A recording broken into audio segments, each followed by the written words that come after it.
Hi friends, నా చేతిలో ఉన్నది ఏంటని చూస్తున్నారా? ఇది వచ్చేసి ఒక బల్లిగుడ్డు. ఇది నాకెక్కడదని అనుకుంటున్నారా? పొద్దున్నే మా అమ్మ ఇల్లు తుడుస్తూ ఉంటే ఇది ఎక్కడి నుంచి వచ్చి పడింది. దీంతో అయితే ఇప్పుడు ఒక క్రేజీ ప్రాంక్ చేసేపోతున్నాం. అదేంటంటే ఇది చూడడానికి అచ్చం ₹5 జెమ్స్ ప్యాకెట్ లో ఉండే జెమ్స్ లో ఉన్నది. దీని అయితే మా గణేష్ కూడా లేచినట్టు ఏదోలా తినిపించాలని ఫిక్స్ అయ్యాను. మా అమ్మ ఏమో టీవీ సౌండ్ ఫుల్ గా పెట్టేసి ఇంట్లో పనులన్నీ చేసుకుంటూ ఉన్నది. ఆ సౌండ్ కి నేను మా బిట్టు కూడా లేచేసాం. కానీ వీడు మాత్రం దున్నపోతులో పడుకుని ఉన్నాడు. వాళ్ళు లేచే వరకు ఏం చేయలేదు తెలియక బయటకు వచ్చి మా అమ్మ ముందు యాక్టింగ్ చేస్తూ ఉన్నాను. యాక్టింగ్ ఎక్కువైతే చేతిలో ఉన్న చీపురు కట్టతో రెండు తగిలిచేస్తుందని సైలెంట్ గా కూర్చొని టీవీ చూస్తుంటే ఈ లోపే మన మహానుభావుడు నిద్ర లేచాడు. నేను మా బిట్టు కూడా అంత ఎర్లీగా లేచేసాం. మరి వీడేంటి ఇంత లేట్ గా లేచాడని అనుకుంటున్నారా? నైట్ అంతా వాళ్ళ ఎవరితో వీడియో కాల్ మాట్లాడుకుంటూ ఉంటాడు. లేచి లగ్గనైతే వాడి దగ్గరికి చాక్లెట్ తినరని తీసుకుని వెళ్ళాను. నేను ఎప్పుడైతే తిన్నా సరే ఆఖరికి చిన్న చాక్లెట్ అయినా సరే లాగేసుకుంటాడు. అలాంటిది వీడు అడగకుండానే నాకు తెచ్చిస్తున్నాడు ఏంటని అదో రకంగా చూసాడు.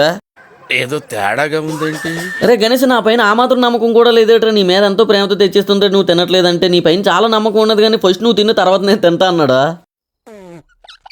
వాడికి తినిపిద్దాం అనుకుంటే లాస్ట్కి నాతోనే తినిపించేసి ఇలా ఉన్నాడు. వెళ్ళే ముందు అయితే మన అకౌంట్ ఫాలో అండ్ సబ్స్క్రైబ్ చేసేసుకోండి. నెక్స్ట్